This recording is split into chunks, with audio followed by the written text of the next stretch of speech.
আসসালামু আলাইকুম। কেমন আছেন সবাই? আশা করি সবাই ভালো আছেন। আল্লাহর রহমতে আমরা অনেক ভালো আছি। তো চলে আসলাম নতুন আরেকটি ভিডিও নিয়ে আপনাদের মাঝে। আশা করি আজকের ভিডিওটি আপনাদের ভালো লাগবে। যদি ভালো লাগে লাইক কমেন্ট শেয়ার করে পাশেই থাকবেন, আর পুরো ভিডিওটা দেখে তারপরেই কমেন্ট করবেন। অনুরোধ রইল পুরো ভিডিওটা দেখার। তো চলে আসলাম আমের আচারের একটা ভিডিও নিয়ে। আমি কাল একটু আমের আচার বানিয়েছিলাম, সেটার ভিডিওই আপনাদের সাথে শেয়ার করছি। আমি তেল ছাড়া শুধুমাত্র গুড় দিয়ে আমের আচারটা বানিয়েছি। গুড়গুলো প্রথমে একটু গলিয়ে নিয়েছি।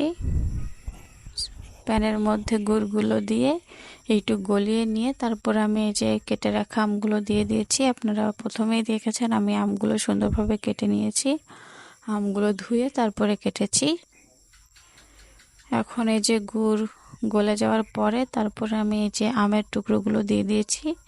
এখন ধীরে ধীরে সব মশলাগুলো দিয়ে দিচ্ছি। এখানে জিরা ধনিয়া আর পাঁচফোড়ন মশলা দেব। জিরা ধনিয়া দিয়ে দিয়েছি, আর কিছু গোটা শুকনা মরিচ ছিঁড়ে সামান্য একটু হাত দিয়ে ছিঁড়েই তারপর আমি দিয়ে দিয়েছি।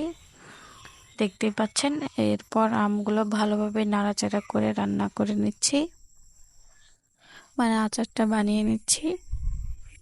দেখতেই পাচ্ছেন খুব সুন্দর করে আমি এই যে এখন শুকনা মরিচগুলো আমি একটু ভেঙে দিয়ে দিলাম।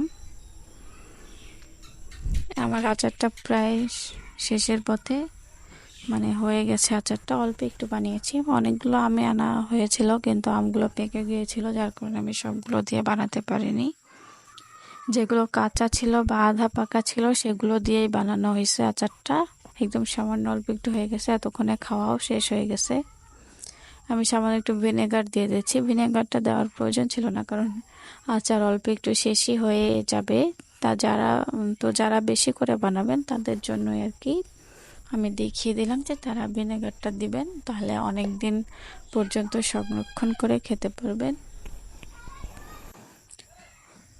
আমার আচারটা এত মজা হয়েছিল যে কালকে অর্ধেক শেষ হয়ে গেছে, বাকিটা আজকে শেষ হয়ে গেছে, আর একটু হয়তো বা আছে। খুবই সুস্বাদু হয়েছিল খেতে আচারটা। দেখতেই পাচ্ছেন একদম অল্প একটু হয়ে গেছে, যে আমার আচার পুরোপুরি হয়ে গেছে একদম। তো আশা করি ভিডিওটা সবার ভালো লাগছে। তো ভালো থাকবেন সবাই। আল্লাহ হাফেজ। আসসালামু